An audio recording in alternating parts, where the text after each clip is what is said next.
Nagaan keenya bakka jirtanitti isin haa ga'u hordoftoota chaanaalii Odaa Akaadaamii adeemsi keessan afaan Oromoo dubbisuu fi barreessuu ammas nu waliin haa ta'u. Nutis viidiyoowwan barsiisoo ta'an qabannee yeroo hunda kaayyoo keessan dhugoomsuuf isin waliin jirra. Kan isin irraa eegamu mallattoo sabiskiraayib jettu kana tuquun maatii ta'uu qofa. Uummanni keenya afaan isaa barachuuf carraa hin arganne kamuu carraa kana fayyadamuun akka baratuuf sheer taasisaa. Karaa onlaayinii namoonni barachuuf fedhii qabdan gama iimoo waasaappiitiin lakkoofsa armaan gadii kanaan nuuf bilbilaa. Barnoota keenya har'aatiin jecha sagalee laafaa fi jabaa waliin ilaalla. Jechoota sagalee laafaa fi jabaa. Jarreen kun lamaan mata duree gurguddoo of danda'anidha. Isaan kanas tokko tokkoon waa'ee isaanii isiniif ibsaa waliin barachaa kan adeemnu ta'a. Sagalee laafaa yookiin jecha sagalee laafaa jechuun gidduu jechaatti dubbifamaan tokko qofaa ta'ee yeroo galudha. Fakkeenya kanas waliin haa ilaallu.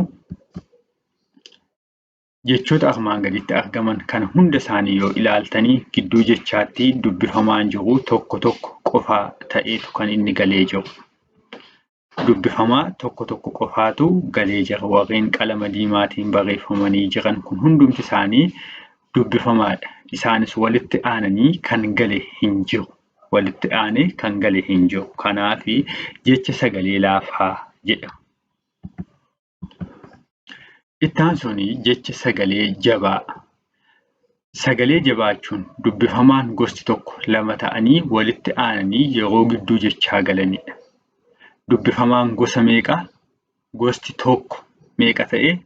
Lama ta'e gidduu jechaatti gaafa galu sagalee jabaa jenna. Warreen kanas fakkeenyaan haa ilaallu.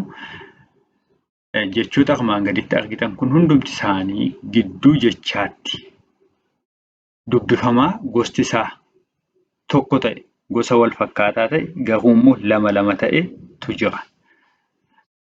Kanaafuu isaan kunneen hundumti isaanii jecha sagalee jabaa jenneetu waamna. Dubbifamaa gosa tokko baay'inaan garuu meeqa? Lama ta'etu gidduu isaaniitti argamee jira waan ta'eef jecha sagalee jabaa jenneetu isaan kana waamna. Hubachiisa. Egaa akkuma yaadota gurguddoo lamaan jecha sagalee laafaa fi jabaa jedhu irraati arganne jabinni fi laafinni sagalee dubbifamaa irratti hundaa'a. Eenyu irratti? Dubbifamaa irratti hundaa'a. Jabaa gaafa jennu dubbifamaan laafinni immoo dubbifamaan tokkittiin gidduu jechaatti gaafa argamtudha. Jalqabaa fi xumura irratti sagaleen hin jabaatu. Kana jechuun dubbifamaan dachaa ta'ee hin barreeffamu. Warreen kana ilaaluu dandeessu.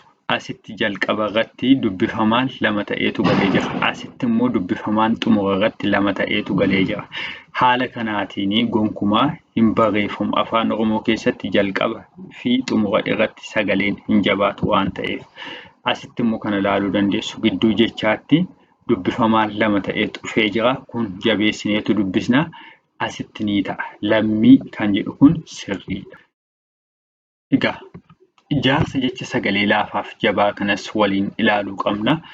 Ijaarsa jecha sagalee laafaa keessatti bakki nuti itti sagaleen keenya addaan qoodamu dubbifamaa fi dubbachiiftuu gidduutti. Dubbifamaa fi dubbachiiftuu gidduutti. Bakka kanarratti addaan qoodna jechuudha. Sagalee kana yoo fudhanne jechuudha. Warreen kaan irrattis akkuma kanaatti kan nuti addaan qoodnu. Ijaarsa jecha sagalee jabaa gaafa jennu garuu dubbifamaa sagaleen jabaan dubbifamaa gosa wal fakkaataa meeqa qabanne? Lama qabaa jenne.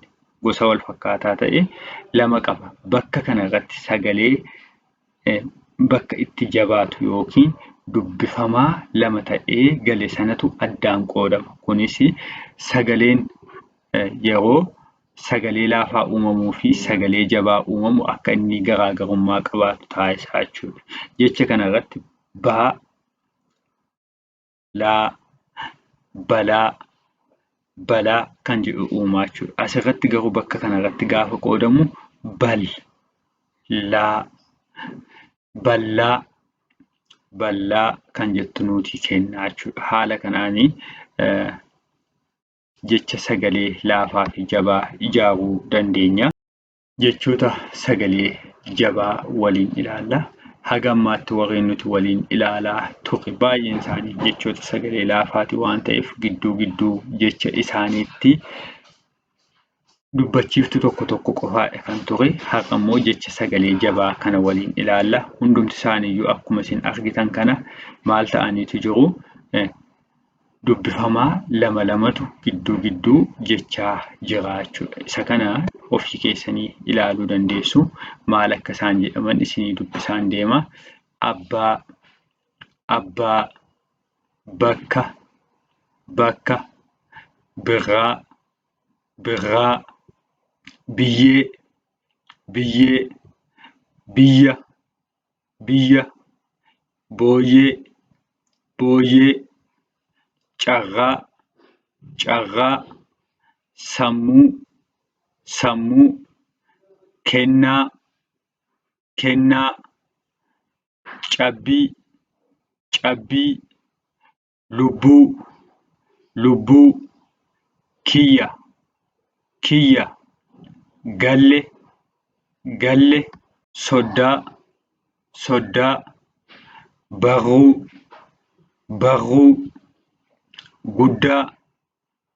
guddaa, dubbii,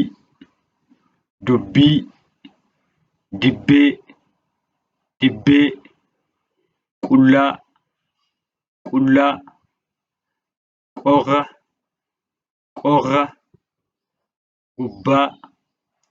gubbaa, kattaa, cubbuu, jallaa, jaarraa,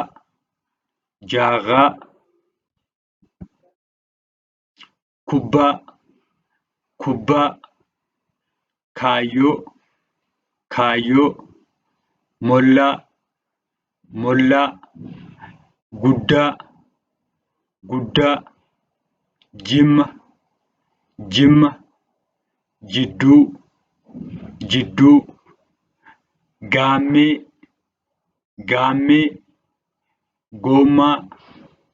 goommaa, summii, sayyuu, qeerroo,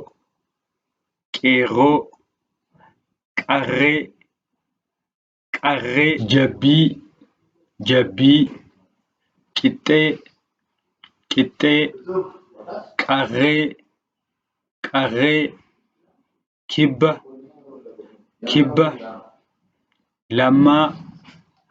lammaa, hidda, guyyaa, kittaa, keessa, yaaddoo, karra, dhibba, kallee, qakkee,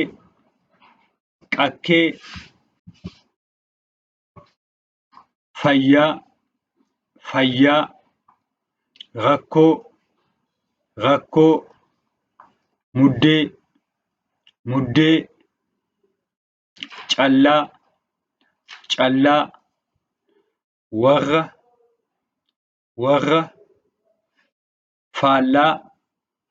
faallaa,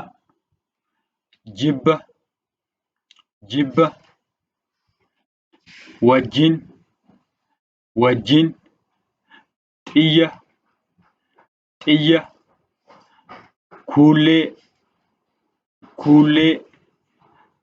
akka,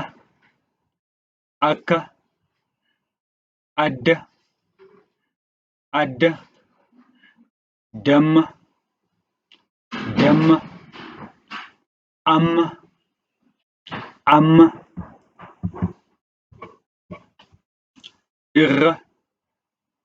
irra, gurra, gurra, addee, addee, hibboo, hibboo, buttaa, buttaa, booddee, booddee, tarree, tarree, qullubbii, qullubbii, duwwaa, duwwaa, xiqqaa, xiqqaa, gadda, gadda, gurraacha, gurraacha, teessoo, teessoo, eenyummaa, eenyummaa.